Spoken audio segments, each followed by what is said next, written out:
نحمده ونصلي ونسلم على سيدنا ومولانا محمد رسوله النبي الأمين المكين الحنين الكريم الرؤوف الرحيم. أما بعد، فأعوذ بالله من الشيطان الرجيم. بسم الله الرحمن الرحيم. وَمِنَ النَّاسِ مَن يُجَادِلُ فِي اللَّهِ بِغَيْرِ عِلْمٍ وَيَتَّبِعُ كُلَّ شَيْطَانٍ مَرِيدٍ. وقال اللہ تبارک و تعالی: وَمِنَ النَّاسِ مَن يُجَادِلُ فِي اللَّهِ بِغَيْرِ عِلْمٍ وَلَا هُدًى وَلَا كِتَابٍ مُنِيرٍ. صدق اللہ مولانا العظیم. محترم مشائخ و علماء کرام، معزز اساتذہ، معلمات، طلبہ اور طالبات، جملہ سامعین و ناظرین اور پوری دنیا میں ان مجالس علم میں شریک ہونے والے متعلمین اور مستفیدین، الحمدللہ تعالی ہم نے پچھلی نشست میں ان آیات کریمہ پر جو آج میں نے دوبارہ تلاوت کی گفتگو کی. یہ سورہ حج کی آیت نمبر 3 ہے اور دوسری سورہ حج کی آیت نمبر 8 ہے. اس کے بعد سورہ حج کی آیت نمبر 46 پر بھی گفتگو کی تھی. آج ان آیات کریمہ کے حوالے سے، جیسا کہ میں نے پچھلی نشست کے اختتام پہ عرض کیا تھا، علم کیا ہے، علم کیسے حاصل ہوتا ہے، علم کی اقسام کیا ہیں اور ہر ایک کا حکم کیا ہے، اس پر کچھ ضروری حد تک گفتگو ان پہلوؤں پر کریں گے. اللہ رب العزت نے ان لوگوں کی بات کو رد فرما دیا ہے جو بغیر علم کے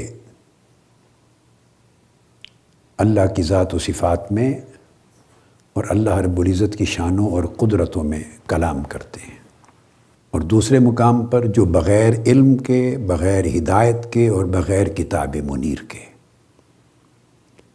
ان اہم موضوعات پہ کلام کرتے ہیں، سوچتے ہیں، بحث و تمیز کرتے ہیں، مناظرہ اور مجادلہ کرتے ہیں، ان کو اللہ رب العزت نے رد بھی فرمایا ہے اور اس عمل کو شیطان کی پیروی قرار دیا ہے. علم کے اللہ تبارک و تعالی نے مختلف ذرائع اور وسائط اور وسائل اور طریقے بنائے. علم الکلام میں یا علم اصول الدین میں ان کو علم کے لیے الطرق الموصلہ کہا جاتا ہے. وہ طریقے جو علم تک پہنچاتے ہیں، ایصال سے ہے، جو علم تک پہنچاتے ہیں، وہ کون سے وسائل، کون سے طریقے، کون سے ذرائع. یہاں ایک بات ذہن نشین کر لیں کہ علم 2 طرح کا ہے. سب سے پہلے اس کی 2 قسمیں کی گئی ہیں. میں نے ایک کتاب مرتب کی ہے علم اور اصول علم پر، وہ بھی جلد انشاءاللہ تعالی، وہ عربی میں ہے تو وہ جلد آپ کے ہاتھوں میں آ جائے گی. تو اس کے ابتدائی 1-2 ابواب میں میں نے یہ بحثیں کی ہیں. ائمہ اعلام، علماء کبار کی کتب سے، ان کی تصریحات سے، ان کی تحقیقات سے استفادہ کرتے ہوئے کوشش کی ہے کہ مختصر جامع بیان اس موضوع پر آ جائے. تو علم کی بنیادی طور پر 2 قسمیں. البغدادی نے اپنی کتاب اصول الدین میں بھی اس کو بیان کیا، اور الجوینی نے الارشاد میں بھی بیان کیا، نصفی نے تبصرۃ الادلہ میں بیان کیا، بزدوی نے اصول الدین میں، اور اسی طرح بہت سی کتابوں نے، حتیٰ کہ شرح المقاصد میں، شرح المواقف میں، امام رازی نے اپنی کتاب المحصول میں، اسی طرح امام نصفی کی کتاب التمہید ہے، الماتریدی، ابو المعین النصفی الماتریدی، التمہید فی اصول الدین، یہ کتابیں ساری اس وقت میرے ٹیبل پر بھی ہیں، میرے سامنے ہیں۔ اور سبکی نے جمع الجوامع میں، الغرض اس موضوع پر بے شمار کتب ہیں جو علم کے باب پر شروع میں اپنے اپنے طریقے سے بحث کرتے ہیں، مگر میں بہت ساری چیزوں کو سمجھ کر کے، جمع کر کے ایک اپنے انداز سے یہ سبجیکٹ آپ کے سامنے رکھ رہا ہوں، اور قرآن مجید کی آیات کریمہ کی روشنی میں اس سے اس کو جوڑ کر۔ تو پہلی بات تو یہ ذہن نشین کرنے والی ہے کہ علم کی دو قسمیں ہیں، ایک علم القدیم ہے اور ایک علم ہے المحدث، العلم القدیم اور العلم المحدث، یعنی علم حادث۔ علم قدیم صرف اللہ رب العزت کا ہے، خالق کا علم، اس علم کی شان یہ ہے کہ وہ علم بھی قدیم ہے، کیونکہ اس کی ذات قدیم ہے، اللہ رب العزت خود قدیم ہے، اس کی تمام صفات قدیم ہیں۔ اب قدیم کس کو کہتے ہیں؟ اس پر انشاءاللہ آگے جب ہم عقائد کے باب میں جائیں گے، علم اور فضیلت علم کے سیریز کو ختم کر کے، تو علم التوحید میں، علوم العقائد میں، تو اس وقت انشاءاللہ توحید کے باب میں ہم بیان کریں گے اسے۔ اس وقت اتنی بات ذہن نشین کر لیں کہ علم قدیم کی حقیقت یہ ہے کہ اس کی نہ ابتدا ہوتی ہے نہ انتہا ہوتی، جس طرح اللہ رب العزت کی نہ کوئی بگننگ ہے نہ اینڈ ہے، نہ اس کی ابتدا ہے نہ اس کی انتہا ہے، کوئی حد نہیں ہے۔ اور اس علم کی خوبی یہ ہوتی ہے کہ ایسا کبھی نہیں ہوتا علم قدیم کی شان میں کہ اس سے قبل کبھی وہ نہ ہو، جہل ہو۔ یعنی اللہ رب العزت کا جو علم ہے تو وہ ایسا علم نہیں ہے کہ کوئی کہے کہ اتنے سرٹن پیریڈ سے پہلے ایک دور تھا کہ جب وہ علم نہ تھا، نہیں، اس میں عدم نہیں ہوتا۔ یہی شان ہے قدیم کی۔ اور علم محدث یا علم حادث جو ہے، اس کی شان اور تعریف ہی یہ ہے، فَهُوَ الَّذِي لَمْ يَكُنْ فَكَانَ۔ یہ میں اپنی کتاب مصودے سے عبارت کو پڑھ رہا ہوں آپ کے لیے، کہ اس کی خوبی یہ، اور یہ ائمہ نے بیان کی، ائمہ سے لی، اس کی خوبی اور اس کی تعریف یہ ہے کہ وہ ایک وقت ایسا ہوتا ہے کہ وہ نہیں ہوتا، پھر وہ ہو جاتا ہے۔ تو جو پہلے کبھی نہ ہو اور پھر ہو جائے، بس یہ کافی ہے سمجھنے کے لیے کہ یہ حادث ہے اور علم محدث ہے۔ اور جس پر ایسی صورت کبھی نہ ہو کہ وہ پہلے نہیں تھا اور اب ہو گیا، وہ علم قدیم ہے۔ تو جس طرح اللہ رب العزت کا علم حادث نہیں ہے، اسی طرح اللہ رب العزت کے علم کے لیے ایک اصطلاح علم کلام میں استعمال ہوتی ہے، علم ضروری اور علم مکتسب۔ یہ امام ابو المعین النصفی الماتریدی التمہید میں اس کو بیان کرتے ہیں، اور اس طرح باقی کتب میں بھی علی ذی القیاس تمام کتب میں یہ بیان کیا گیا ہے کہ جو حوالے آگے چل کے میں تھوڑے تھوڑے دوں گا، کہ علم ضروری مثلاً یہ ہوتا ہے جیسے کہ وہ بدیہی طور پر بغیر اکتساب کرنے، بغیر کسی ذریعے سے اس کو اٹین کرنے، اچیو کرنے، اس کو حاصل کرنے، ایکوائر کرنے کے بغیر بدیہی طور پر عقل میں ہو، تو وہ بدیہیات میں سے ہوتا ہے۔ وہ انسان کی جب تخلیق ہوتی ہے تو بحیثیت انسان اس کے لیے ضروری ہے، اللہ رب العزت نے اس کی صلاحیت اس کی عقل میں رکھ دی ہے، وہ اس کی بنیادی حاجت ہے جس کو اللہ نے پورا کر دیا ہے بدیہی طور پر۔ اور علم مکتسب وہ ہوتا ہے جو ہم ایکوائر کرتے ہیں مختلف ذرائع سے، وہ ایکوائرڈ نالج ہوتا ہے۔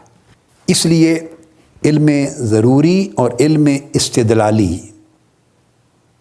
اس میں فرق یہ کیا جاتا ہے کہ یا علم اکتسابی، فرق یہ کیا جاتا ہے کہ علم ضروری کے لیے کسی علم کے پروسیس میں مشغول ہونا، اس میں شامل ہونا، انوالو ہونا ضروری نہیں ہوتا کہ آپ یہ کام کریں، اپنی آنکھوں کے ساتھ غور سے کسی چیز کو دیکھیں، کانوں سے کسی کو سننے کی کوشش کریں، زبان سے چکھنے کی کوشش کریں، دماغ سے سوچیں، ایک پروسیس ہو، تدبر کریں، تفکر کریں، کتاب کو پڑھیں، استاد کو سنیں، ماحول کو دیکھیں، تو یہ ذرائع استعمال کرنے کے بعد آپ کو ایک علم حاصل ہو، وہ علم اکتسابی ہے۔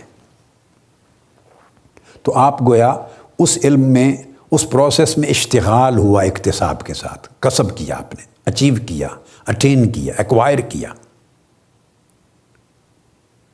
تو یہ مخلوق کے علم کی یہ شان ہے۔ اور دوسری شان مخلوق کی علم یہ بھی ہے کہ یہ استدلال بھی اسی پروسیس میں آتا ہے۔ آدمی دلائل سے کسی چیز کو سمجھتا ہے اور ایک نتیجے پر پہنچتا ہے، تو وہ علم استدلالی بھی اکتسابی علم ہے۔ تو یہ علم مکتسب ہے، اکتساب سے حاصل ہونے والا۔ اور جو علم ضروری ہے، اس کی مثال کی طرف ہم آ جائیں گے، وہ ان پروسیسز میں انوالو نہیں ہونا پڑتا، وہ انسانی حاجت کے طور پہ اللہ تبارک و تعالیٰ نے عقل میں بدیہی طور پر اس کی صلاحیت رکھ دی ہے۔ آگے میں اس کی جب تقسیم میں آؤں گا تو مثال دوں گا۔ اب یہ جو دونوں قسمیں ہیں، یہ علم حادث کی شان ہے۔ بدیہی علم، یہ علم ضروری اور علم بدیہی، جو بنیادی انسان کی ضروریات کو پورا کرنے کے لیے اس کی عقلی صلاحیت اس کے اندر رکھتی ہے، اس کی طبع میں۔ یہ بھی علم حادث یعنی مخلوق کے علم کی شان ہے، مخلوق کے لیے۔ اللہ کا علم اس سے ماورا ہے، بلند ہے، کیونکہ اس کے علم کو کوئی حاجت نہیں، جیسے اللہ کی ذات کو کوئی حاجت نہیں، اس کی کوئی ضرورت نہیں جس کو پورا کرنے کے لیے سرٹن چیزیں اس نے پیدا کی ہوں اپنے لیے، نہیں، وہ اس سے مبرہ اور پاک ہے۔ علم قدیم کی شان یہی ہے کہ ان چیزوں سے ماورا ہے، بلند ہے، کوئی حاجت نہیں۔ نہ اس کو حواس کے ذریعے اللہ کا علم حاصل ہوتا ہے، نہ عقل کے ذریعے حاصل ہوتا ہے، نہ وہ ضروری اکتساب کے ذریعے حاصل ہوتا ہے، کیونکہ اگر اس کو حاجت ہو کسی چیز کو جاننے کے لیے، کسی سورس کی، کسی ذریعے کی، تو یہ تو عجز ہو گیا۔ اس کا مطلب یہ ہے کہ اگر وہ ذریعہ نہ ہو، وہ وسیلہ اس کو میسر نہ ہو یا اس کو پیدا نہ فرمائے، تو پھر وہ مخصوص علم اس کو حاصل نہیں ہو سکتا۔ تو یہ تو عجز ہو گیا، اور جب عجز ہو گیا، اللہ کی شان عاجز ہونے سے پاک ہے، اس لیے اللہ تعالیٰ کہتے ہیں وہ ہر عجز سے پاک اور بلند ہے۔ تو نہ اسے کسی کسب کی ضرورت ہے، نہ اسے کوئی حاجت ہے، نہ اسے کسی پروسیس میں اشتغال کی ضرورت ہے، نہ کسی چیز کو جاننے کے لیے وہ کوئی کوشش کرتا ہے، نہ کوئی ریکوائرمنٹ ہے، نہ اس کے علم کی کوئی ریکوائرمنٹ ہے۔ اس کا علم ازلی، ابدی ہے، قدیم۔ یہ جو علم محدث ہے، انسانوں کا علم جو ہمیں حاصل ہے، یہ اس کی دو حیثیتیں ہیں۔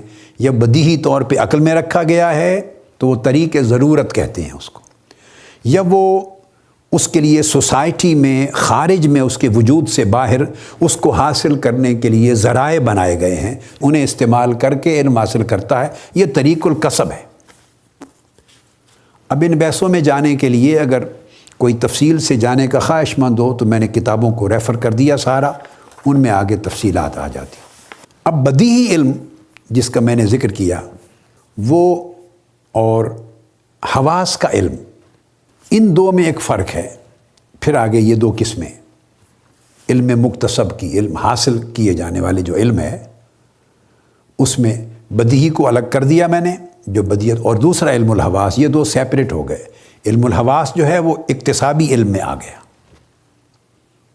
اور جو بدیہی طور پہ عقل میں رکھا گیا وہ اکتسابی نہیں، غیر اکتسابی علم، وہ بدیہی میں، ضروری علم میں آ گیا۔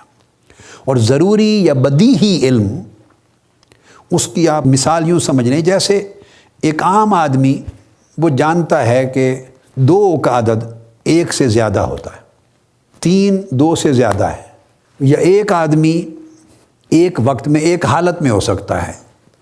علامہ سیالوی صاحب مثلا بیٹھے ہیں تو ایک عام آدمی کی عقل یہ جانتی ہے، اسے کوئی اکتساب کرنے کی، ایکوائر کرنے کی ضرورت نہیں کہ وہ ایک وقت میں ایک حالت میں ہوگا۔ اگر وہ بیٹھے ہیں تو اس وقت کھڑے نہیں ہو سکتے، یک وقت ایسا نہیں ہوگا کہ وہ بیٹھے بھی ہوں اور وہ کھڑے بھی ہوں، وہ چل پھر بھی رہے ہوں اور وہ اس کے کہیں کہ بیٹھے ہوئے ہیں۔ بیٹھنا، چلنا پھرنا، بیٹھنا، کھڑے ہونا، یہ الگ الگ حالتیں ہیں، ایک وقت میں نہیں ہوتی۔ یہ ایک عام آدمی، ان پڑھ آدمی، بغیر کسی ذریعے کو استعمال کرنے والا آدمی ان چیزوں کو جانتا ہے۔ ایک شخص جو حرکت کر رہا ہے تو اس کی حرکت ایک حالت میں ایک وقت میں ہوگی۔ یہ بنیادی بدیہی سی معلومات ہیں، اس کے لیے کوئی لمبے پروسیس کی ضرورت نہیں ہوتی، استدلال کے واسطوں کی ضرورت نہیں ہوتی۔ اس لیے میں یہاں اسی تقسیم کے اوپر کوٹ کر دوں کہ یہ امام فخر الدین رازی کی کتاب المحصول، میں اس کو ساتھ اپنا میرا مسودہ جو میں نے آپ کو بتایا اس کے ساتھ اس کو ایڈ کر رہا ہوں۔ امام نصفی کی التمہید کے ساتھ اب دوسرا ریفرنس المحصول کا دے رہا ہوں۔ امام فخر الدین رازی، اس کی جلد اول، جب بھی علم کی بحث آئے گی وہ جلد اول میں شروع میں ہی آئے گی جس کتاب میں۔ تو یہ تقسیم ایک بڑی بنیادی انہوں نے بھی کی، اور اس تقسیم کی بنیاد پر علم کے ذرائع، علم کے وسائل، ان کو زیر بحث لاتے ہوئے تو کچھ چیزیں وہ ہیں جن کو حسیات میں داخل کیا، جو حواس خمسہ کے ذریعے حاصل ہو۔ کچھ چیزیں ایسی ہیں جن کو فطریات میں داخل کیا، اور یہ بدیہیات میں سے ہیں کہ انسانی فطرت میں ان چیزوں کی اویئرنیس، نالج، ادراک رکھا ہوا ہے۔ تو یہ ضروری علم ہے۔ بدیہیات میں سے اس کی قسم ہے فطریات۔ تیسری شکل ہے وجدانیات، جو انسان کے اندر ایک وجدان ہے جس کو عام عرف عام میں ہم کہتے ہیں کہ میری چھٹی حیثیت کہتی، اور کبھی وجدان میں ابھی آئے گا کہ چیزیں انسان اس کو محسوس کرتا ہے، پاتا ہے، اپنی یہ کیفیات ہیں۔ چوتھی قسم عقلیات، لیکن یہ ذہن میں رکھ لیں کہ حسیات، حواس خمسہ سے حاصل ہونے والا اور عقل کے ذریعے حاصل ہونے والا، یہ دو الگ علم نہیں ہو سکتے۔ آگے چل کے بات کریں گے، علم تب بنے گا جب یہ دونوں ذرائع اپنے فنکشن کو اکٹھا کریں گے۔ آگے چل کے ہم بات کریں گے۔ پھر پانچویں قسم متواترات ہے، چھٹی قسم تجربیات ہے، ایکسپیرینس، اور ساتویں حدسیات ہے۔ یہ امام فخر الدین رازی کی کتاب المحصول سے، اس کے اس پہلے باب سے میں نے تھوڑا تشریح کے ساتھ ان اقسام کو بیان کر دیا۔ اب اس طرف آتے ہیں ہم، جہاں تک تعلق ہے حسیات کا، وہ علم جو حواس خمسہ کے ذریعے حاصل ہو۔ اس پر بعد میں ہم بات کرتے ہیں کہ آیا حواس، صرف حواس محض علم تک پہنچاتے ہیں یا نہیں۔ ذہن میں رکھ لیں کہ تنہا حواس ادراک کو مرتبہ علم تک نہیں پہنچاتے۔ اس وجہ سے یہاں یہ بھی بحث کی گئی ہے، اور اصولیین نے اس کو بحث کیا ہے کہ یہ حواس سے جو حاصل ہوتا ہے اس کو ادراک کہتے ہیں، اور عقل جس تمام جب ادراکات کو مرتب کر لیتی ہے اور اس کو شکل دیتی ہے تو پھر وہ علم بنتا ہے۔ اب میں اس لیے ریفر کر رہا ہوں کہ بعض علماء ہیں، بعض طلباء ہیں، وہ دیکھنا چاہیں تو تاکہ کتابوں کا حوالہ دیتا چلا جاؤں پڑھنے کے لیے۔ جمع الجوامع امام سبکی کی، تاج الدین سبکی، ادراک اور علم، اس طرح باقی کتب میں بھی ہے۔ میں علم الکلام کی کتابیں لے رہا ہوں، متکلمین کی، اصولیین کی۔ فلسفہ کی کتابوں سے یہ ریفر نہیں کرنا چاہتا کہ فلسفہ کی کتاب جو ہے، جو کتب ہیں فلسفہ کی، ان سے ایک بڑا ابہام اور اشکال اور مغالطہ پیدا ہوتا ہے، اس لیے میں اس کو نہیں لے رہا ہوں، کیونکہ فلسفہ کے نزدیک بنیادی طور پہ علم کی تعریف ہی بدل جاتی، اس لیے میں اس کو نہیں کوٹ کر رہا۔ جو فلسفی ہیں، صاف ظاہر ہے وہ اس فلسفے کے بانی تو یونانی فلاسفرز تھے، ان کو ہماری کتب میں حکماء کا طبقہ بھی لکھا جاتا ہے، طائفۃ الحکماء۔ جب الحکماء لکھا جائے تو اس سے مراد یہ حکیم نہیں ہوتے، طبیب نہیں ہوتے، اس سے مراد فلاسفرز ہوتے ہیں، فلسفی، فلاسفہ۔ ان کے ہاں علم کا تصور ہی اور تھا، جس کی وجہ سے ایک محض مغالطہ پیدا ہوتا تھا۔ وہ ہر اس تصور کو، ذہنی تصور کو علم کہہ دیتے، اور انہوں نے علم کی تعریف کر رکھی تھی۔ جو کسی بھی شے سے، کسی بھی چیز سے ان کے ذہن میں وہ تصور واقع ہو، قائم ہو، خواہ کسی چیز کے ہونے کا یا کسی چیز کے نہ ہونے کا، خواہ اس کے اوپر وہ راسخ ہوں یا خواہ وہ راسخ نہ ہوں، خواہ اس میں متردد ہوں، خواہ وہ تصور واقعہ کے مطابق ہو، خواہ واقعہ کے خلاف ہو، جو بھی تصور قائم ہو جائے کسی شے کی نسبت ذہن میں، اس تصور ذہنی کو جو فلاسفہ تھے وہ علم کہتے تھے۔ یہ تصور رد کر دیا گیا علم کا۔ اس وجہ سے اگر ذہن اس کی تصدیق کر رہا ہے تو تصور کو بھی علم کہتے، محض تصور کو، اور اگر مرتبہ تصدیق تک پہنچ جائے، جازم ہو جائے، پختہ ہو جائے، آدمی کو یقین ہو جائے کہ یہ بات اس طرح ہے، تو اس کو بھی علم کہتے۔ اگر اس میں ظن رہے، شک آ جائے، تب بھی اس کو علم کہتے، حتیٰ کہ وہم کے درجے کو بھی علم کہتے، اور جہل مرکب کو بھی علم کہتے، جہل مرکب کو بھی علم کہتے۔ یہ جو تعریف میں امام سبکی کی دے رہا تھا، وہ اس کو بیان کرتے ہیں کہ جہل جو ہے، جہل مرکب کا لفظ میں نے یوز کیا اس لیے کہ جہل کی دو قسمیں متکلمین بیان کرتے ہیں اور اصولی جین، ایک جہل بسیط اور ایک جہل مرکب۔ تو جہل کی تعریف کرتے ہیں انتفاع العلم المقصود، یہ امام سبکی کی جمع الجوامع سے بتا رہا ہوں۔ جو علم مقصود ہے اگر اس کی مکمل نفی ہو جائے اور اس سے گویا ان کے ہاں کوئی علم حاصل نہ ہو، کسی چیز کا نفی ہو جائے، تو اس کو جہل بسیط کہتے ہیں، یعنی ٹوٹل نگیشن آف نالج، کوئی تصور قائم نہیں ہو سکا، ٹوٹل نگیشن ہے، بالکل ڈارکنیس ہے، تو یہ جہل بسیط ہے، یہ بالکل اگنورنس ہو گئی،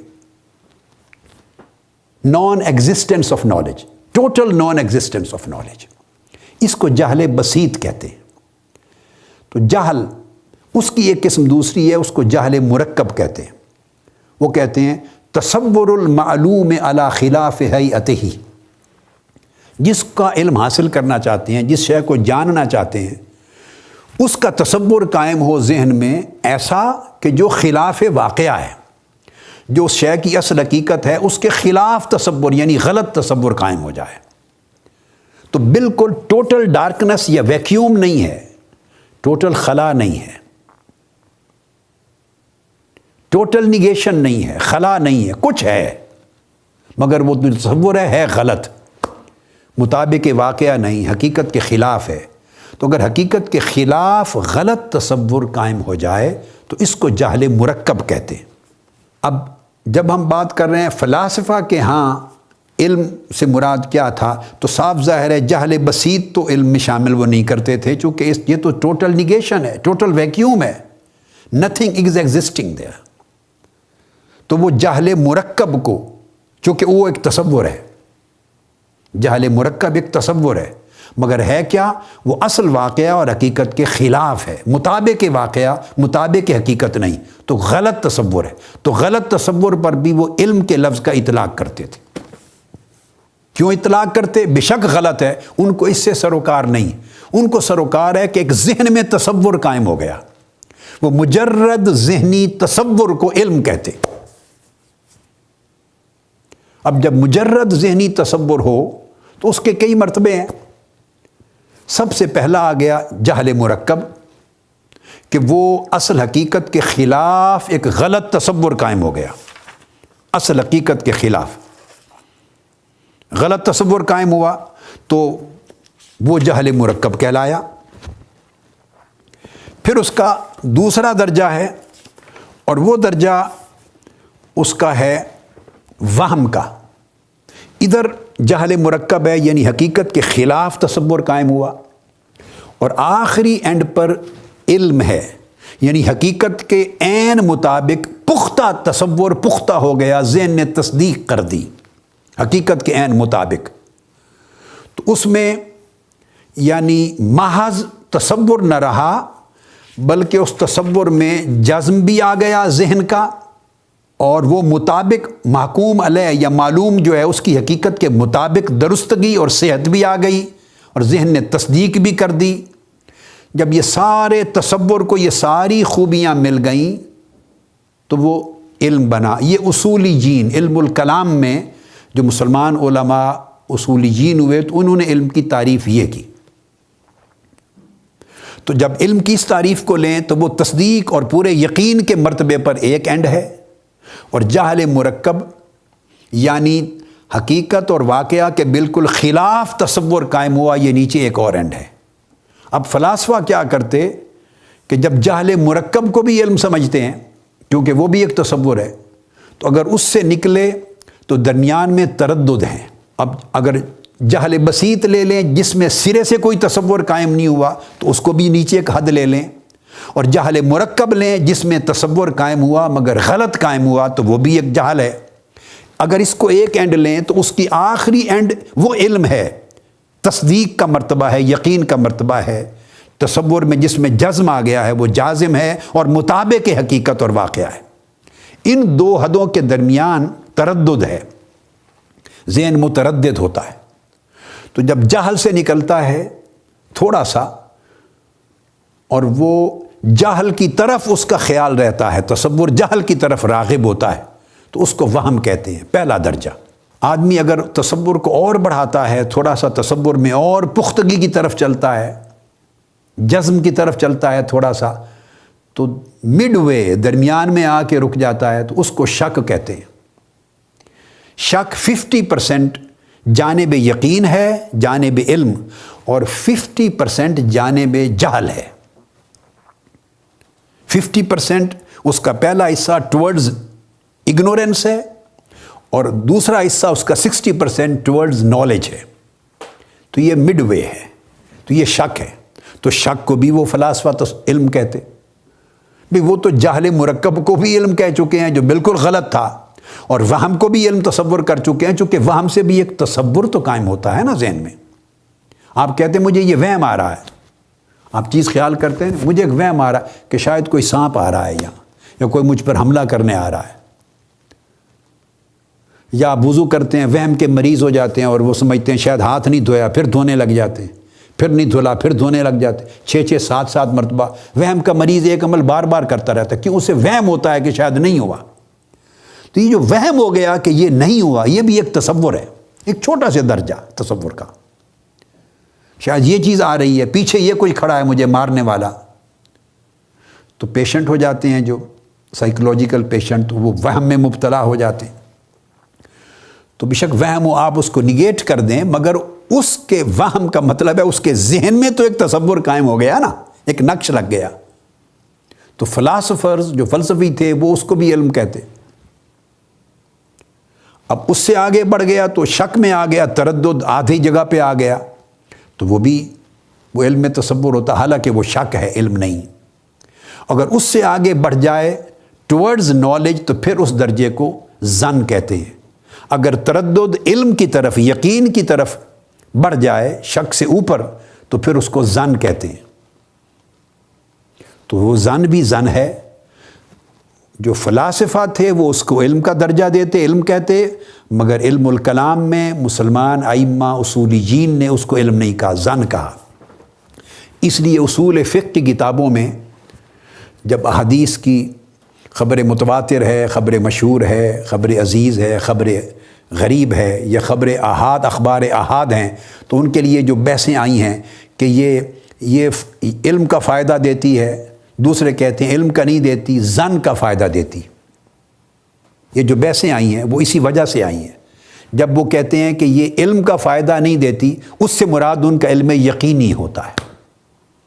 یعنی اس حدیث سے جو ثابت ہوگا، جو اس کا مدلول ہوگا، اس سے جو حکم ثابت ہوگا وہ علم یقینی ہوگا. اگر قرآن کی نص ہے، صریح ہے، یا خبر متواتر ہے تو علم یقینی کا فائدہ ہوگا. اگر اخبار احاد ہیں تو ایک چیز ثابت ہوگی، چیز کا وجود ثابت ہوگا، مگر وہ ثبوت درجہ ظن میں ہوگا. کہتے ہیں علم ظنی کا فائدہ دیتا. تو ظن اور یقین میں فرق کرتے ہیں. تو یہ 5 درجے ہیں. نیچے سے جہل ہے، اور جہل میں نے آپ کو واضح کر دیا، ٹوٹل ویکیوم ہو، بالکل کوئی تصور سرے سے نہ ہو، خالی ہو، نگیشن ہو، بالکل نان ایگزسٹنس آف نالج ہو، تو وہ جہل بسیط ہے۔ اور اگر تصور ہو مگر غلط ہو، ٹوٹلی حقیقت کے خلاف، تو جہل مرکب ہے۔ اس کے بعد پھر وہم ہے، اس کے بعد پھر شک ہے درمیان میں، شک کے بعد پھر ظن ہے، اور ظن کے بعد علم ہے۔ تو وہ علم وہ مقام ہے جہاں ذہن تصدیق کرتا ہے، مرتبہ یقین تک پہنچتا ہے۔ میں اصول کی بات کر رہا ہوں جو علم الاصول میں ہے اور علم الکلام میں ہے، اور فلسفہ کی تعریفات میں نہیں جا رہا، چونکہ وہ تعریفات اس کی اور تصورات مردود ہو گئے، وہ رد کر دیے گئے۔ وہ صرف ذہنوں کی اختراع تھی، یونانی فلسفیوں کے ذہنوں کی اپنی تخلیق تھی۔ یہ جو بحث ہے، میں نے مرکب جہل کی، بسیط کی اور چیزیں کہیں، کچھ اگر اس کی زیادہ تفصیل میں کچھ شائقین ہوں پڑھنے کے، تو وہ آمدی کی کتاب الاحکام کو پڑھ لیں، امام جوینی کو پڑھ لیں، رازی کو میں نے کوٹ کر دیا وہ پڑھ لیں، اسی طرح آگے البرہان کو پڑھ لیں، الارشاد میں نے بتا دیا آپ کو، جرجانی کی تعریفات کو دیکھیں، شرح تنقیح الفصول کو دیکھیں، الماصول رازی کی کوٹ کر دی۔ ان تمام کتب میں اس قسم کی بحثیں ہیں۔ تو اب ہم آ جاتے ہیں پھر اس طرف کہ علم کی بات ہم کر رہے تھے کہ علم کی ذرائع کیا ہیں۔ تو یہ اس لیے بحثیں کرتے کہ کچھ لوگ فلاسفہ، ان کے ہاں دو تعریفات تھی، ادراک کی تعریف بھی کر، ادراک کو بھی علم کہتے، چونکہ اب آپ اس کی وجہ سمجھ گئے۔ یہ جو ایک بحث چلی ہے کہ ادراک علم ہے، بعضوں نے کہا نہیں ہے، اس کی وجہ سب یہ ہے کہ ادراک ایک تصور تک پہنچاتا ہے، تو وہ اس کو فلسفیوں کے نزدیک وہ علم ہونے کے لیے کافی تھا۔ اصولیین نے اس کو علم نہیں کہا۔ اصولیین کے ہاں جو ہے وہ چونکہ حکم قائم نہیں ہوتا، اس تصور پر حکم قائم نہیں ہوتا ذہن کا، تو اس لیے وہ ادراک ہے۔ اگر حکم قائم ہو جائے تو پھر تصدیق ہے، اور تصدیق جو ہے وہ شان علم ہے، وہ جازم ہوتا ہے۔ اب یہاں جو ذرائع جس کی ہم بات کر رہے تھے، اس باب میں پہلے میں نے ذکر کیا سب سے پہلا حسیات کا۔ جو حسیات حواس خمسہ سے پیدا ہوئے، یہ تقسیم اپنے طریقے سے امام فخر الدین رازی نے کی، مگر تمام کتب میں ہے جو میں نے آپ کو بیان کر دی ہیں، لیکن میں ان کو قرآن مجید کے حوالے سے ذرا اضافتاً بیان کروں گا، چونکہ ہم اس وقت علم کی بات کر رہے ہیں، پھر قرآنی آیات پہ چل رہے ہیں، تو میں اپنا مبدا اور جتنا ماخذ ہے وہ قرآن مجید کو لے کر پھر اس کے ساتھ اطلاق کروں گا۔ تو سب سے پہلا جو حسیات ہیں، تو حواس 5 ہیں، حواس خمسہ ظاہری کہتے ہیں ان کو۔ اس کو اگر مزید دیکھنا چاہیں تو میری کتاب ہے اسلام اور جدید سائنس، اس میں بھی میں نے اس بحث کو لیا ہے، اس کے صفحہ 556 پر، اور پھر آگے تک یہ بحث چلتی ہے 556 سے لے کے 567 560 570 تک، یہ ساری بحث میں نے کتاب اسلام اور جدید سائنس میں کی ہے 570 تک۔ تو اس کے 5 حواس ہیں، حواس خمسہ، جن کو، اور وہ جو حس ہے، جو 5 حواس کی حس کی جمع ہے، وہ حس لامسہ ہے، حس باصرہ ہے، یعنی آپ اس کو قرآن مجید چونکہ فجعلناہ سمیعا بصیرا، ہم اس کو سننے والا اور دیکھنے والا انسان بناتے ہیں، تو ہم اس لیے قرآن مجید کی ترتیب سے سامعہ سے بات شروع کرتے ہیں کہ جب بچہ ماں کے رحم میں بنتا ہے تو اس گوشت کے لوتھڑے سے تو سب سے پہلے اس کے کان اپیئر ہوتے ہیں، پھر اس کی آنکھیں اپیئر ہوتی، پھر اس کے اندر باقی چیزیں۔ تو سامعہ ہے، کانوں سے بندہ سنتا ہے، حس سامعہ، آنکھوں سے دیکھنے کی صلاحیت ہے، حس باصرہ، پھر ہاتھوں سے چھونے کی صلاحیت ہے، حس لامسہ، لمس سے، سامعہ سمع سے، باصرہ بصر سے، پھر حس ذائقہ ہے، زبان سے آدمی چکھتا ہے، پھر حس شامہ ہے تو سونگھنے کی صلاحیت ہے۔ اب یہ جو ذائقہ یا ذوق یا تذوق یہ لفظ یوز کریں گے. تو یہ 5 حواس خمسہ ہیں ظاہری. اب جن جن چیزوں سے ان کا ادراک ہوتا ہے، جن چیزوں کا ادراک ہوتا ہے ان حواس کے ذریعے، ان کے لیے ایک ٹرم یوز ہوتی ہے. یعنی جو آوازیں سنی جاتی ہیں، تو جو چیزیں سنی جائیں، آواز مثلا سنی جائے، تو اس کے لیے کہیں گے مسموع. مسموع جس کو سنا گیا، جو سنا جا سکتا ہے، تو گویا ان کو مسموعات کہیں گے. تو سامعہ کانوں کے ذریعے جو علم حاصل ہوگا، وہ یہ جو چینل ہے وہ مسموعات کا، جو چیز سنی جا سکے اس کے علم کا ذریعہ بنیں گے کان یا حصے سامعہ. صرف مسموعات کو جاننے کا ذریعہ بنے گی. یہ بڑی ایک اہم نکتہ ہے جس کو میں آگے لے جانا چاہوں گا سمجھانے کے لیے کہ ہر حص کا دائرہ محدود ہے. اس حص سے آپ کسی اور ایسی چیز کو نہیں جان سکتے جو چیز اس حص کے دائرہ ادراک میں نہیں ہے. اس حص کا ایک دائرہ ہے جو اس کا دائرہ ادراک ہے، حیطہ ادراک ہے.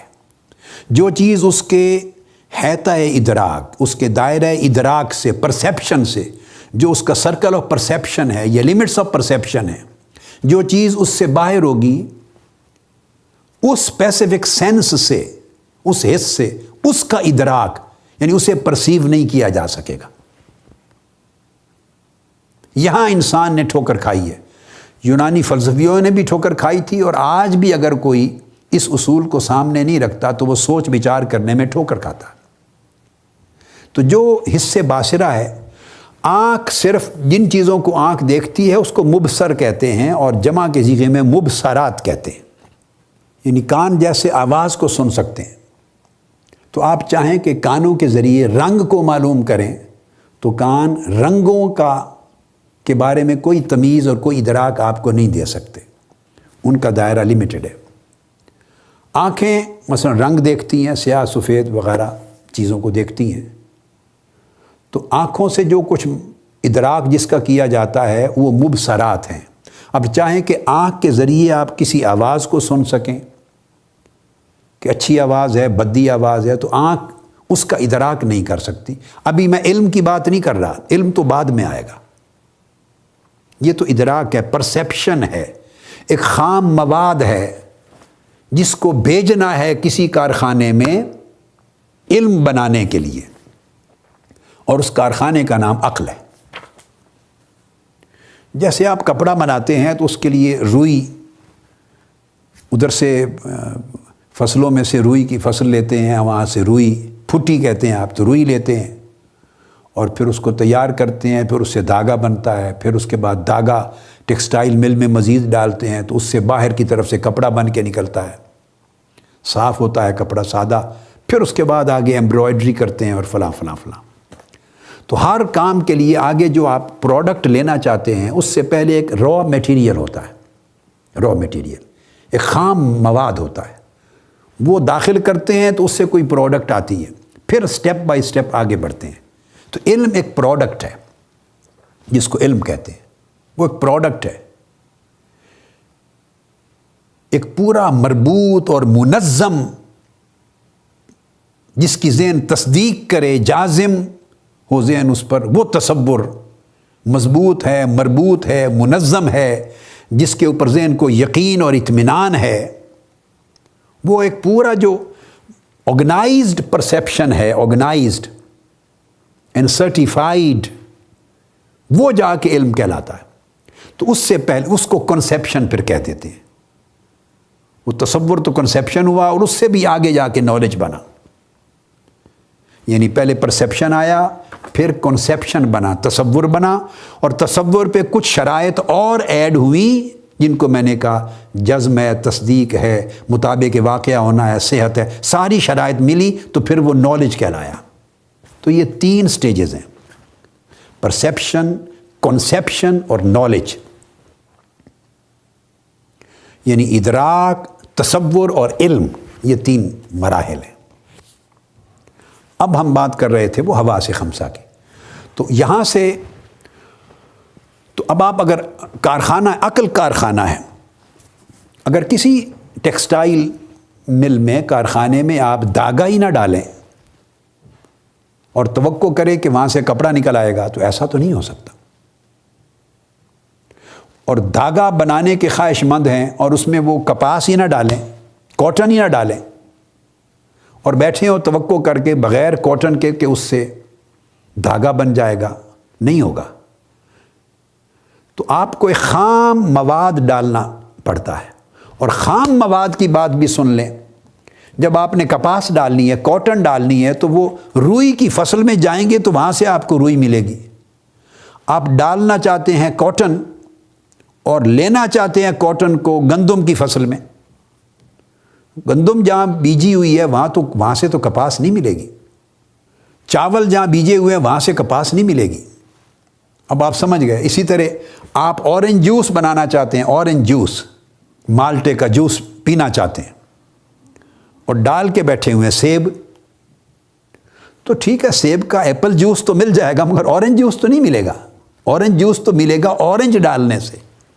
اور اورنج آپ کو سمجھ آ گئی یہاں تک کہ اورنج کو ڈالنا ہے جوسر میں، مشین میں. تو اب آپ نکلے اورنج لینے کے لیے اور چلے گئے انگور کے باغ میں، تو انگوروں کے باغ سے آپ کو مالٹا تو نہیں ملے گا، اور سیب کے درختوں سے آپ کو لیمو نہیں ملے گا، لیمن. آپ نے دیکھا نا ہر چیز کا ایک محل ہے، ایک مکان ہے، ایک جگہ ہے.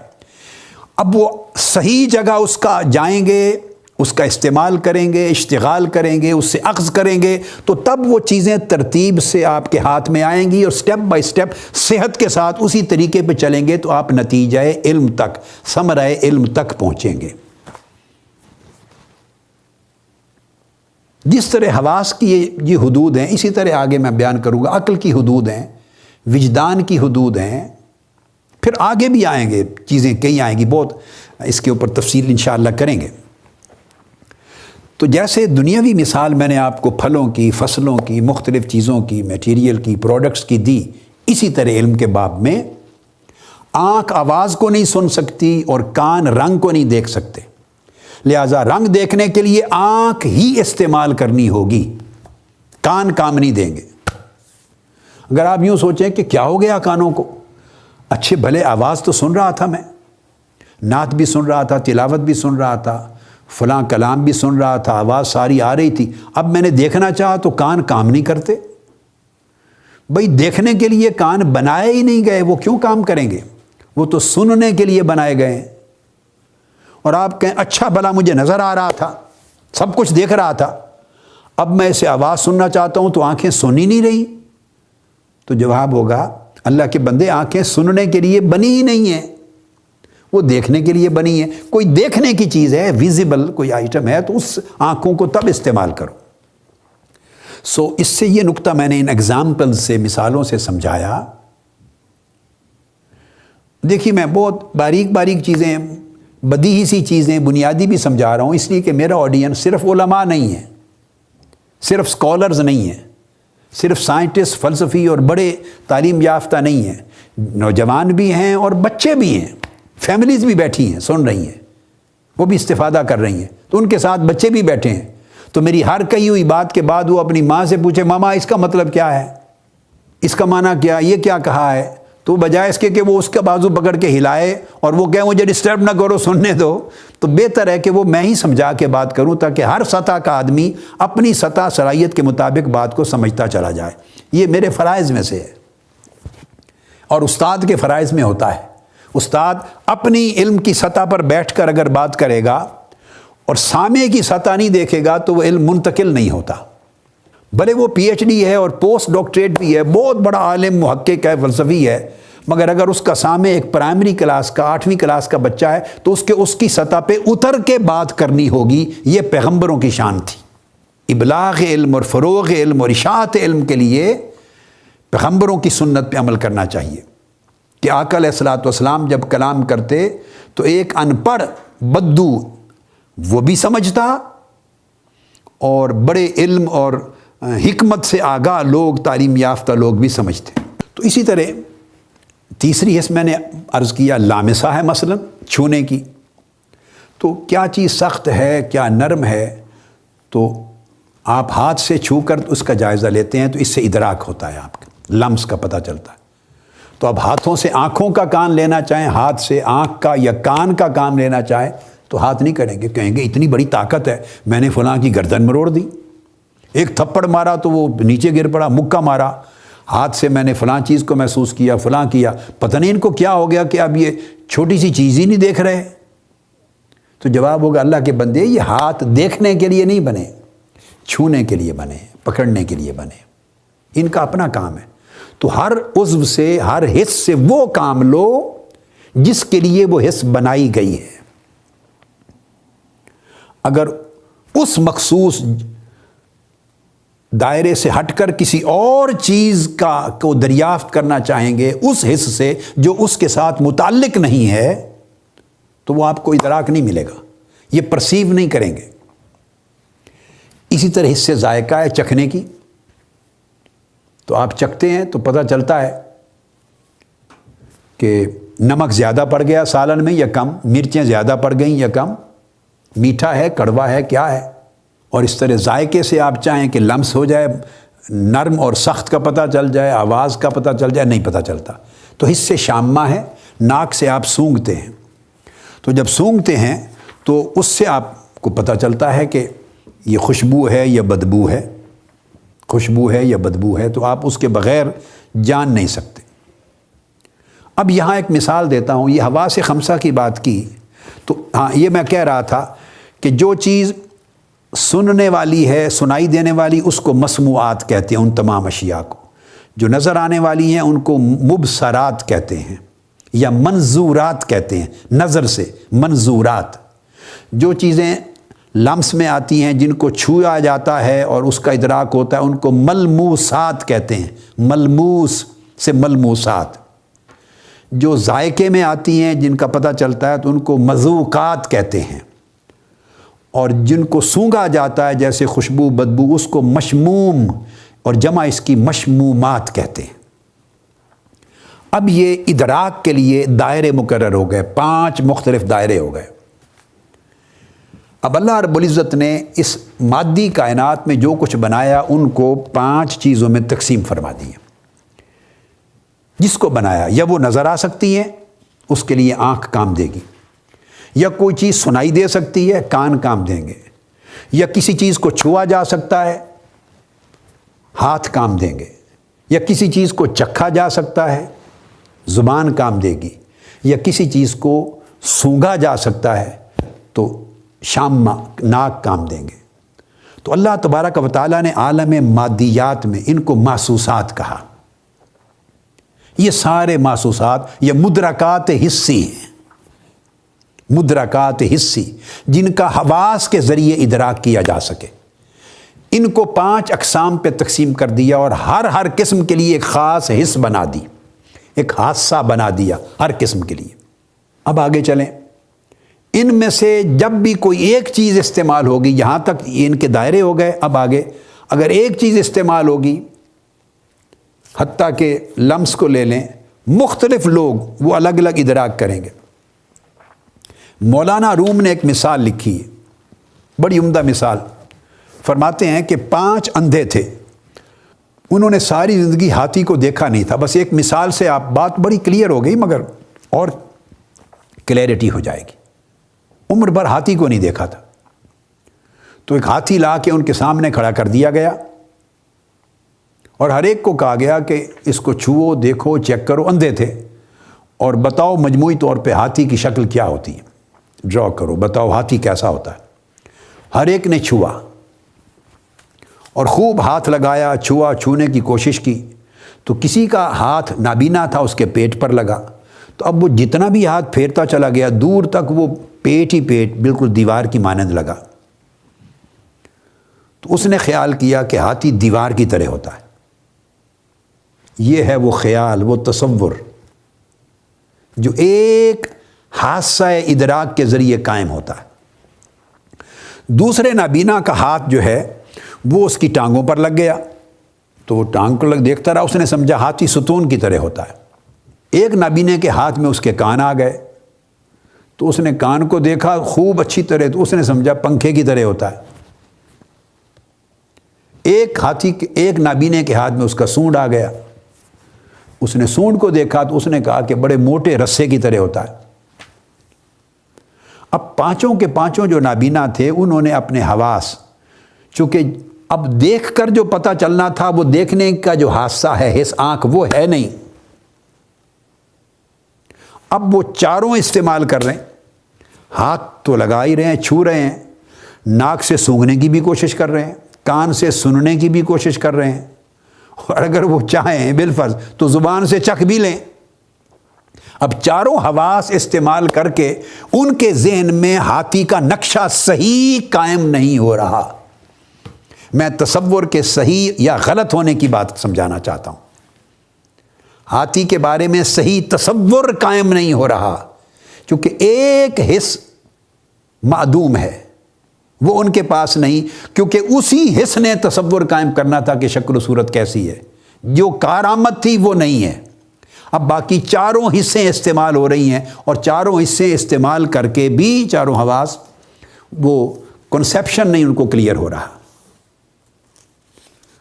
تو مطلب یہ ہوا کہ جس حادثہ کے ذریعے، حس کے ذریعے جو چیز جس کا ادراک ہو سکے، اگر وہی یوز نہ ہو تو باقی چاروں حواس مل کے بھی کوئی پرسیپشن، کسی کنسیپشن تک، تصور تک نہیں لے جا سکتے۔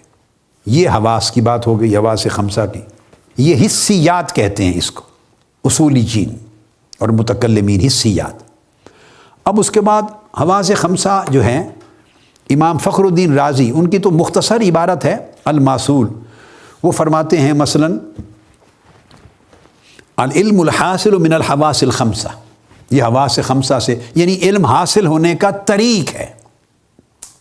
فقط سمجھ لیں حواس خمسہ سے علم حاصل نہیں ہوتا، وہ ادراک ہے، کیونکہ اس نے آگے ابھی فیکٹری میں جانا ہے، عقل میں، اور وہاں پروسیسنگ ہونی ہے، اور اس کی آرگنائزیشن ہونی ہے، وہاں کنسیپشن بننا ہے، کنسیپشن کے بعد پھر کچھ اور اضافات ہونے ہیں، صحت کے، تصدیق کے، جزم کے، پھر وہ نالج بننا ہے۔ ابھی سٹیپس پڑے ہیں، سٹیجز پڑی ہیں، تو یہ بتا رہے ہیں کہ یہ اس کا حاصل کرنے کی ابتدا یہاں سے ہوتی۔ وَيَقْرُبُ مِنْهُ الْعِلْمُ بِالْأُمُورِ الْوِجْدَانِيَّةِ، امام راضی لکھتے ہیں کہ اس کے ساتھ قریب قریب وجدانیات بھی ہیں۔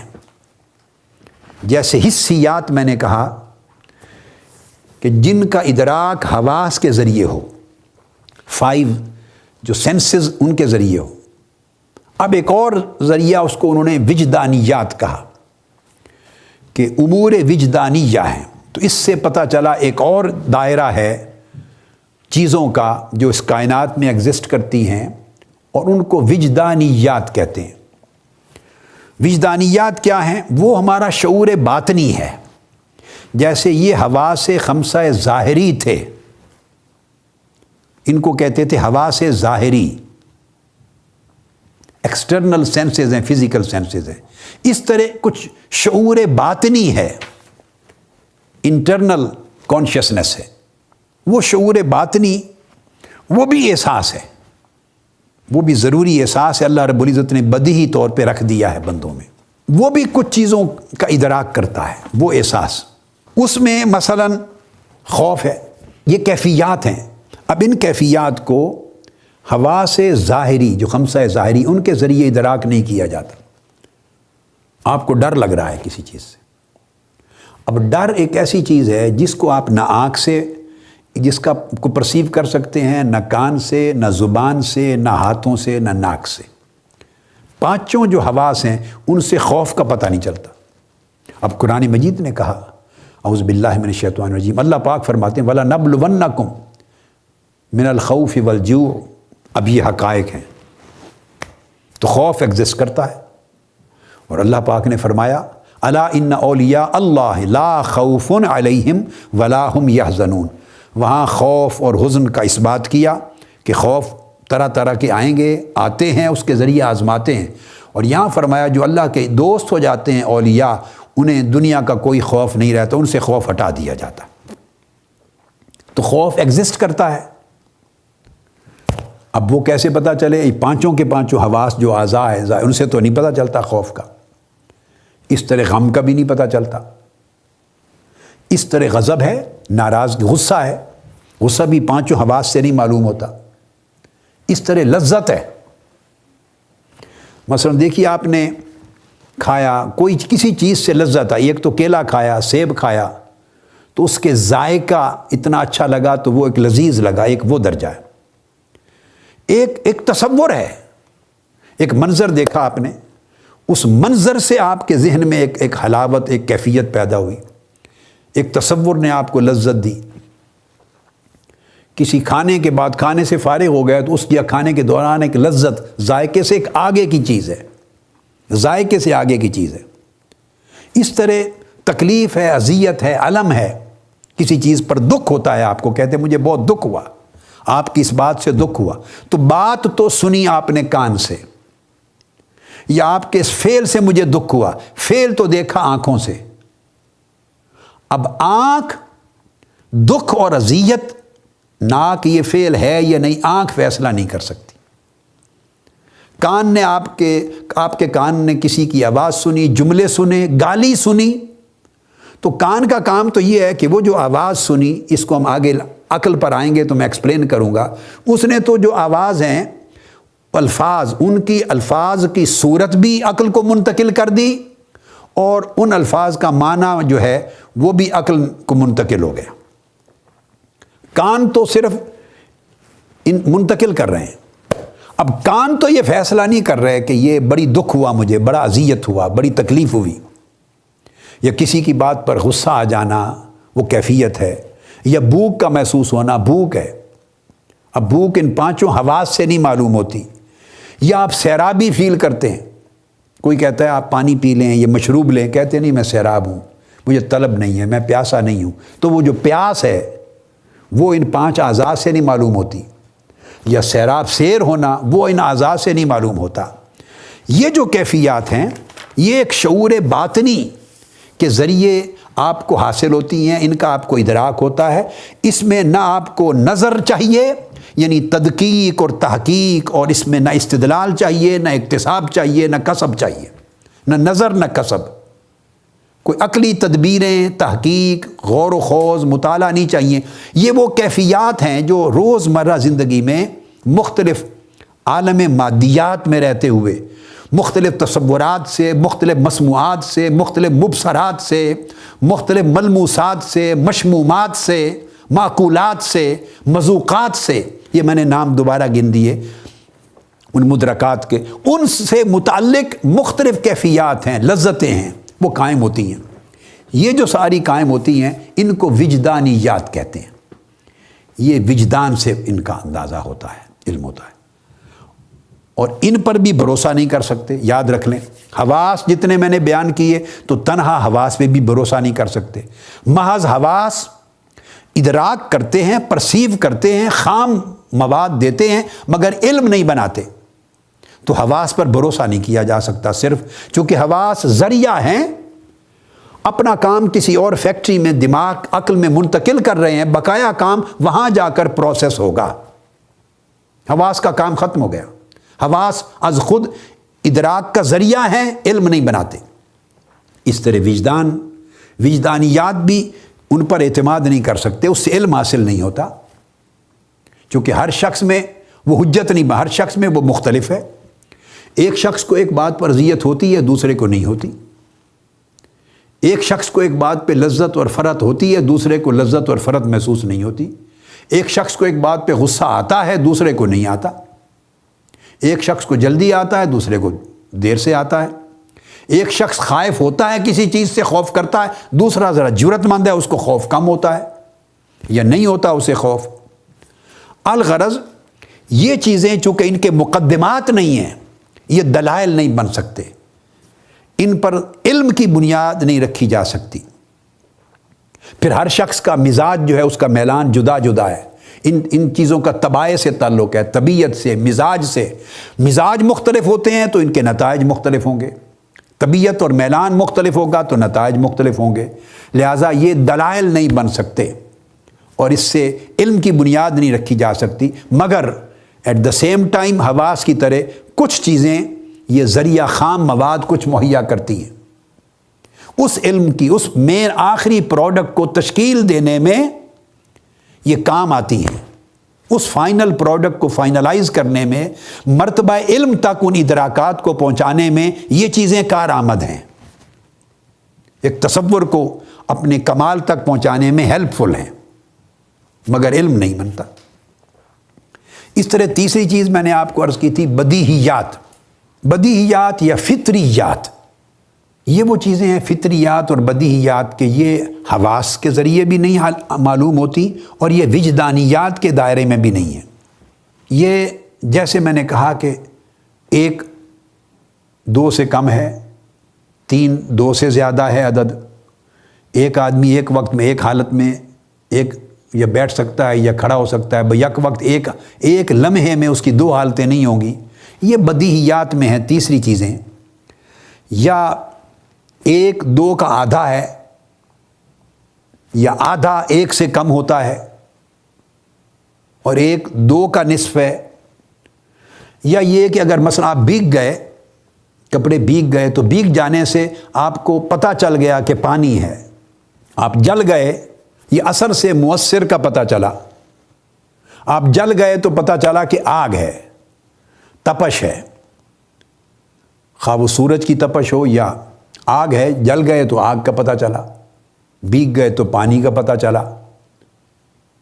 تو مقصد ایسی چیزیں جن کا اثر ہو، تو اثر سے آپ مؤثر کا پتہ کر لیں کہ یہ اثر اس وجہ سے ہوا ہے کہ اس کا مؤثر موجود ہے، اور اس طرح بعض اور چیزیں جو بدیہی طور پہ انسان کو، فطری طور پہ انسان کو ان کا علم ہوتا ہے۔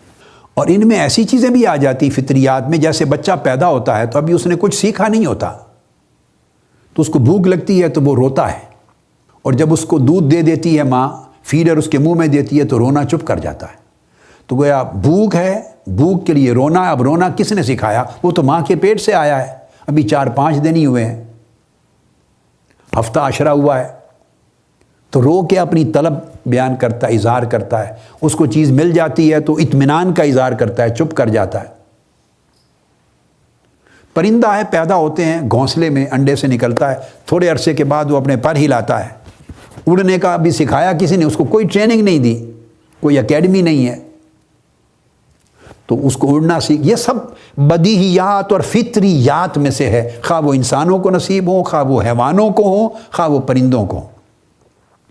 اس طرح مچھلیاں ہیں، وہ بھی انڈے ہوتے ہیں، ان کی مچھلیاں پیدا ہوتی ہیں، تو اگر ہم سمندر میں یا دریا میں چلے جائیں تو ڈوب جائیں گے، کیونکہ ہمیں تیرنا نہیں آتا، تو وہ جو مچھلی ہے اس کا بچہ وہ مچھلی بنتے ہی وہ تیرنے لگ جاتا ہے، وہ نہیں ڈوبتا، تو اس کو کس نے سکھایا ہے؟ یہ فطری طور پر ایک ہدایت اللہ رب العزت نے ان کے اندر رکھ دی ہے، یہ ان کی ضرورت ہے ان کی زندگی کی، اس سے ان کی حاجت پوری ہوتی ہے۔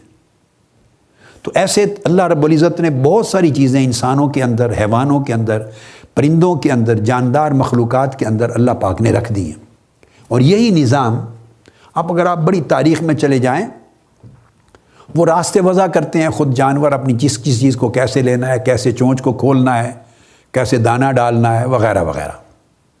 اور یہی چیز نباتات میں بھی ہے، نباتات بھی جاندار ہوتے ہیں، تو ان کے اندر بھی ان کی حرکات ہوتی ہیں، ایکشنز ہوتی ہیں، موومنٹس ہوتی ہیں، یہ ہمیں نہیں معلوم، سائنٹسٹ جانتے ہیں ان چیزوں کو، تو ان کے اندر بھی یہ اصول کار فرما ہوتے ہیں، تو ان کے اندر بھی کچھ چیزیں ودیت کی گئیں، وہ ان کا ایک نباتاتی شعور ہے، ان کا انسانی شعور جیسا نہیں ہے، عقل نہیں ہے، مگر ان کے اندر بھی حواس ہیں، اور حواس کے ذریعے پھر وہ ادراکات ہیں ان کے۔ تو یہ تو خیر فطریات تو انسان سے متعلق تھی، تو میں نے مثال دیتے ہوئے ویسے حیوانوں اور انسانوں سے ہٹ کر آپ کو نباتات کی مثال دے دی کہ اللہ رب العزت نے فطری طور پر، خلقی طور پر اشیاء کی خلقت میں جو جاندار ہیں چیزیں ودیت کر رکھی۔ اس کے بعد کچھ چیزیں ہیں جن کو متواترات کہتے ہیں۔ متواترات میں اصولیین بیان کرتے ہیں اور علم الکلام کے متکلمین کہ سمع و عقل اگر جمع ہو جائے تو وہ متواترات بنتے ہیں، اور حس اور عقل جمع ہو جائے تو محسوسات اور معقولات بنتے ہیں۔ متواترات میں مثال کے طور پہ جس پہ بہت ایک ایسی چیز جو پہلے زمانے میں گزری آپ نے نہیں دیکھی، مگر نسلاً بعد نسلاً ہر زمانے میں اتنی کثیر تعداد میں لوگ، عالم، جاہل، نیک، بد، اچھے، برے، سمجھدار، ناسمجھدار، معاشرے، سوسائٹیز، اقوام، نسلیں ہمیشہ ان پر اتفاق کرتی چلی آ رہی ہیں۔ اور اگر اس طرح حدیث متواتر میں پھر شرائط اور ہو جاتی ہیں، روات کی، راویوں کی پھر الگ شرائط ہیں۔ تو ایسی چیز جس پر اتنے لوگ اتفاق کریں اور ہر زمانے میں، ہر دور میں، ہر نسل میں اتفاق کرتے چلے آئیں کہ عقل یہ کہے کہ اتنے لوگوں کا اس چیز پر، اس بات پر ہمیشہ اتفاق کرنا اور اختلاف نہ کرنا اگر غلط ہو تو ممکن نہیں ہو سکتا۔ اگر یہ بات غلط ہوتی، جھوٹ ہوتی، تو اتنے لوگ نسلاً بعد نسلاً اس پر اتفاق نہ کرتے، اس کو کوئی چیلنج کرتا، کوئی اس کو رد کرتا، اس تصور کو، کوئی اس سے اختلاف کرتا۔ جب اتنا اتفاق ہو کثیر تعداد میں تو پھر وہ متواترات میں آ جاتا ہے۔ اس کی مثال مثلا کعبۃ اللہ ہے۔ اب خاص بات ہے، بڑا اہم نقطہ ہے سمجھنے والا۔ کوئی قرآن مجید کی آیت یا کوئی حدیث نبوی یا آثار صحابہ میں سے کوئی اثر، جو نصوص ہیں، کوئی ایسی ہے جو ہمارے لیے اس بات کا تعین کر دیں کہ یہ جو کالے غلاف والا اللہ کا گھر ہے مکہ معظمہ میں، اسی جگہ پر ایگزیکٹلی یہ کعبۃ اللہ ہے، اور اسی جگہ پر کعبۃ اللہ تھا جہاں آقا علیہ السلام طواف فرماتے تھے، اور یہ جگہ بدلی نہیں۔ میں بڑی خاص بات کہہ رہا ہوں۔ ایسا نہیں ہوا کہ اصل کعبہ جس پہ آقا علیہ السلام طواف فرماتے تھے، جس کعبہ کا، وہ یہاں سے 200 فٹ الگ ایک جگہ پہ تھا۔ اس وقت تو یہ مکہ شہر کی عمارات نہیں تھی، اور موجودہ حرم، یہ دروازے، یہ مینار اور یہ صحن تو نہیں تھے۔ اس وقت تو کچی زمین تھی اور کچا گھر تھا، بعد میں پتھر لگے، حجر اسود نصب تو ہو گیا تھا۔ تو کوئی ایسی نس ہے مجھے بتائیے۔ بعض لوگ ایسے ہیں کہ وہ تواتر کو اہمیت نہیں دیتے۔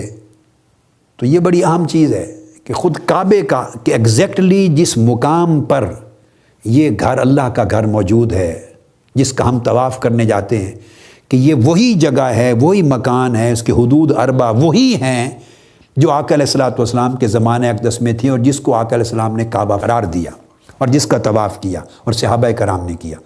کوئی قرآن مجید کی آیت اور حدیث نبوی کی کوئی نص ہے جو اس امر کا تعین کرے؟ یہ تو کلیئر ہے کہ کعبۃ اللہ مکہ میں ہے، مسجد حرام مکہ میں ہے۔ یہ جو مسجد حرام ہے، کیا کوئی نص ہے کہ یہ جو مسجد حرام ہے ایگزیکٹلی اس جگہ ہے، 1 میل دور فاصلے پر نہیں ہے، 1 فرلانگ دور نہیں ہے، 200-500 فٹ یا گز باہر کسی اور جگہ پہ نہیں تھی، وہ بعد ازاں لوگوں نے سہولت کے لیے یہاں بنا لی؟ اس کے اوپر کوئی دلیل منصوص ہے؟ کوئی نص نہیں ہے۔ یہ متواترات میں سے ہے، اور متواترات سے جو ثابت ہوتا ہے وہ علم قطعی اور علم یقینی ہوتا ہے، اس کا انکار نہیں کر سکتے۔ تو کعبۃ اللہ کا ہونا، اس طرح مدینہ طیبہ، آقا علیہ السلام کی قبر انور جس پر گنبد خضرا ہے، اور جالی مبارک کے اندر جو آقا علیہ السلام کا حجرہ مبارکہ۔ اب اس پر قرآن مجید کی کوئی آیت، چلو وہ تو آقا علیہ السلام کی حیات طیبہ میں نزول ہوا، بعد میں نہیں، وصال کے بعد نہیں ہوا۔ احادیث نبوی وہ بھی آقا علیہ السلام کے فرمودات ہوئے، وصال کے بعد نہیں۔ تو پھر صحابہ کرام کا اثر، قول، تابعین کا، اتباع التابعین کا، جو قرون اولیٰ کے جتنے شواہد ہیں، کوئی ہے کہ جو قبر انور جس مقام پر ہے اور حجرہ مبارک کا جو حصہ ہے اس کے اوپر کوئی نص قطعی ہو؟ یہ متواترات میں سے ہے۔ صحابہ کرام کے دور سے جڑا ہوا ہے تابعین کا دور، تابعین سے اتباع التابعین کا دور، ان سے سلف صالحین کے ادوار، تمام صدیاں، زمانے، قرون جڑے ہوئے ہیں، اور قرن در قرن، نسل در نسل، صدی در صدی متصل ہم تک ہی علم پہنچا، اور اس پر امت کا کوئی اختلاف نہیں۔ تو امت جس پہ متفق رہی 14 صدیوں پر، جس پر اجماع رہا اور تواتر رہا نسل در نسل، وہ علم یقینی اور علم قطعی دیتا ہے۔ یہ متواترات میں سے ہیں، اس کا انکار نہیں کر سکتے، تو آپ کو اعتماد کرنا پڑتا ہے۔ تو پھر وہ جب یہ چیز ثابت سماع کے ذریعے ہوتی ہے، یعنی سن کر ہر نسل کے لوگوں نے پچھلوں سے سنا، انہوں نے ان سے پچھلوں سے سنا، انہوں نے اس سے پہلوں سے سنا، انہوں نے حتیٰ کہ پہلے صدی کے لوگوں سے سنا، انہوں نے صحابہ کرام سے سنا کہ سلام عرض کرنے اسی جگہ آتے تھے، السلام علیکہ یا رسول اللہ، اس جگہ کرتے تھے۔ تو اگر یہ جگہ تبدیل ہو جاتی تو اگلی زمانے کے لوگ اس تبدیلی کے بعد انکار کرتے کہ یہ مقام نہیں، یہ ہے، یہ جگہ نہیں ہے مواجہ شریف بلکہ یہ ہے۔ تو چونکہ اختلاف نہیں ہوا، انکار نہیں ہوا، تو نسل در نسل چونکہ تواتر چلا رہا، اس لیے یہ متواترات جو ہیں وہ علم یقینی کا فائدہ دیتے ہیں۔ اس طرح بہت ساری آگے چیزیں ہیں جو میں نے 2 بڑی مثالیں دے دی۔ تو جب تواتر اتنا ثابت ہو جائے قطعی، تو پھر عقل اس کی پابند ہوتی ہے۔ اب اگر یہاں ایک چیز اس طرح کے قطعی تواتر سے ثابت ہے، جو لفظ تواتر بول رہا ہوں، اور عقل اگر اڑ جائے کہ میں نہیں مانتی، مجھے دلیل چاہیے اس کے لیے، تو عقل اب 14 صدیوں پیچھے کی دلیل نہیں لا سکتی۔ عقل اپنے پاس سے کوئی دلیل نہیں لا سکتی تصدیق کرنے کے لیے کہ جگہ یہی ہے یا نہیں۔ عقل کی دلیل بھی یہی تواتر ہی بنے گا، اور تواتر کی بنیاد سماع پر ہے، وہ جو نسل در نسل سنتے چلے آ رہے ہیں اور آنکھوں سے دیکھتے چلے آ رہے ہیں، نسل در نسل، کہ سب کا اس پر اتفاق ہے، سب کا اس پر اجماع ہے، کسی نے اختلاف نہیں کیا، تو یہ از خود ایک بہت بڑی قطعی دلیل بن گئی۔ تو عقل پابند ہے کہ اس کو مانے۔ اس سے اجماع کی جو اہمیت ہے ہماری شریعت میں اور فقہ اسلامی میں، اس پر بھی روشنی پڑ جاتی۔ تو یہ چیزیں متواترات میں سے ہیں، تو یہ بھی ذریعہ علم ہے، اور یہ تو علم یقینی میں نے بتا دیا، اسے قطعی علم نصیب ہوتا ہے اگر تواتر قطعی ہے، کامل ہے۔ پھر اس کے بعد اسی طرح تجربیات ہیں کہ کچھ چیزیں تجربہ سے آتی ہیں، اور وہ مسلسل ایکسپیریمنٹس ہوتے ہیں، تجربے ہوتے ہیں مسلسل۔ سائنس بھی تجربیات میں سے ہے، ذریعہ علم بنی۔ ہائیپوتھیسس ہوتا ہے سائنس کا، ایک خیال آتا ہے ہائیپوتھیسس، اس پر ایکسپیریمنٹ کرتے ہیں، تجربہ کرتے ہیں، جب کئی تجربات اس کی تائید کرتے ہیں تو وہ تھیوری بن جاتی، وہ تھیوری ہو جاتی۔ پھر تجربات کرتے رہتے ہیں، ایکسپیریمنٹس طویل عرصے تک۔ جب کوئی بھی ایکسپیریمنٹ نتیجہ اس سے مختلف نہیں دیتا اور تمام تجربات ایک ہی نتیجہ دیتے ہیں اور اتفاق ہوتا چلا جاتا ہے، تو پھر آگے چل کے وہ لا بن جاتا ہے، اس کے اوپر تیقن اور یقین آ جاتا ہے۔ تو کثرت کے ساتھ جس کا مشاہدہ بار بار ہو، بتکرار مشاہدہ ہو اور نتیجہ ایک نکلے، جتنے مشاہدات ہوں نتیجہ ایک نکلے، جتنے مشاہدات ہوں نتیجہ ایک نکلے، تو ان مشاہدات سے وہ پھر علم یقینی مل جاتا ہے، اور عقل کو جزم اور اس پر اطمینان نصیب ہوتا ہے۔ اس کے عام روزمرہ زندگی میں تجربیات میں مثلا آگ میں ہاتھ ڈالیں تو ہاتھ جل جاتا ہے، یہ تجربے سے معلوم ہو گیا، اب اس کا علم ہے۔ پانی سے آپ گیلے ہو جاتے ہیں، خوراک کھانے سے طاقت آ جاتی ہے۔ اس طرح اعلیٰ ازل قیاس جس چیز کے تجربے زندگی میں پے در پے ہوتے ہیں، اور تمام تجربات، تمام لوگوں کے تجربات ایک ہی نتیجہ بتاتے ہیں، اس سے علوم جنم لیتے ہیں، سائنسز جنم لیتی ہیں، ٹیکنالوجیز جنم لیتی ہیں، تو یہ تجربیات کا علم ہے، یہ بھی ذریعہ ہے۔ پھر اس کے بعد حدسیات کا علم ہے، آج اس پر گفتگو ختم کریں گے، چونکہ کل عقلیات پر میں اگلی نشست میں آؤں گا انشاءاللہ تعالی، کہ پھر حواس اور ان تمام ذرائع کے بعد ایک آگے علم آتا ہے۔ ان تمام چیزوں کو جمع کر کے ان سے جو معلومات ہوتی ہیں وہ اس کارخانے میں منتقل ہوتی ہیں جس کو عقل کہتے ہیں۔ جب یہ سب کچھ بیان کر لیں گے ترتیب کے ساتھ، پھر میں ان چیزوں کی بحث قرآن مجید کے حوالے سے کروں کہ قرآن ان تمام ذرائع پر کیا کہتا ہے۔ قرآن مجید نے کوئی سینکڑوں مقامات پر ان ذرائع پہ روشنی ڈالی ہے، پورے تصور کو اجاگر کیا اور انسانی علم کو آگے پہنچا دیا۔ تو حدسیات ہیں ایک اور وہ یہ ہے کہ جیسے میں نے کہا کہ بار بار تکرار کے ساتھ مشاہدہ ہو اور تجربہ ہو اور مشاہدہ ہو، اور اس کے نتیجے میں یقین ہو جائے، وہ تکرار مشاہدات یا تکرار مشاہدہ اور تکرار تجربہ اگر آپ کو یقین تک پہنچا دے تو اس کو تجربیات کہتے ہیں، ایکسپیریمنٹل نالج ہے۔ اور اگر وہ بار بار مشاہدہ ہو اور وہ آپ کو یقین تک نہ پہنچائے بلکہ وہ آپ کو وہ تکرار وہ ظن تک پہنچائے، اس سے ایک تھیوری، ایک کنسیپٹ ڈیولپ ہو جائے، تو وہ حدسیات میں آتا ہے۔ عقل ایک تصور قائم کر لے مگر اس میں جزم نہ ہو، کیٹیگوریکل یقینی کیفیت نہ ہو، تصور قائم ہو جائے بار بار تجربات اور مشاہدات سے، تو اس کو حدسیات میں شمار کرتے ہیں۔ اور اگر عقل یقین اور جزم تک پہنچ جائے، یقین اور جزم تک، تو پھر اس کو تجربیات۔ اتنا تھوڑا سا فرق ہے۔ مثلا آپ دیکھتے ہیں سورج اور چاند کا معاملہ، اور چاند کو دیکھتے ہیں کہ پہلی رات کا چاند باریک سا ہے، پھر بڑھتا چلا جاتا ہے، 14ویں رات کا چاند کامل ہو جاتا ہے، پھر گھٹنے لگ جاتا ہے، آخر میں بالکل بال کی طرح باریک ہو جاتا ہے۔ تو یہ سارے تجربے کر کر کے اس سے یہ اخذ ہوتا ہے کہ یہ چاند جو روشن ہوتا ہے یہ اس کا اپنا نور نہیں ہے، یہ کسی کے نور کی انعکاس ہے، کسی کے نور سے چمکتا ہے۔ تو جیسے جیسے سمت تبدیل ہوتی ہے، اس کے جتنے حصے پر نور پڑتا ہے، روشنی پڑتی ہے، اتنا حصہ چمکتا ہے، اور وہی اس کو باریک کرتا، موٹا کرتا، کامل کرتا اور پھر ناقص کرتا ہے۔ تو جو چاند کا نور ہے وہ سورج کے نور سے مستفاد ہے، یعنی اصل سورج کا نور ہے جو اس پر پڑ رہا ہے، اور جتنے حصے پر پڑتا ہے اتنا حصہ چمکتا ہے، وہ ہمیں نظر آتا ہے، ہم اس کو چاند کہتے ہیں۔ اور اگر اس کا اپنا نور ہوتا تو یہ ہمیشہ پورا کا پورا چمکتا رہتا۔ تو اس طرح کی چیزیں جو انسانی تجربے میں اور مشاہدے میں آتی ہیں، اور عقل اس سے نتیجہ اخذ کرتی ہے۔ عقل تو نتیجہ اخذ کرتا ہے جب عقل، تو وہ چونکہ مرتبہ یقین پر نہیں ہوتا، چونکہ یہ وہ چیزیں ہیں جو ہمارے ڈائریکٹ احاطہ میں نہیں ہیں، عقل نے ترتیب دے کے اس نے نتیجہ اخذ کیا ہے، تو وہ پھر حدسیات کے ضمن میں آ جاتا ہے۔ یہ ذرائع اب تک ہم نے بیان کیے، حواس خمسہ، اور پھر اس کے علاوہ جو آپ کو کہا بدیہیات، فطریات، اور پھر وجدانیات، پھر متواترات، پھر تجربیات اور حدسیات۔ اب اس کے بعد آگے رہ گیا عقل ذریعہ علم، اور عقل کے بعد پھر آگے روحانی لطائف، اس کا ذرائع علم ہونا۔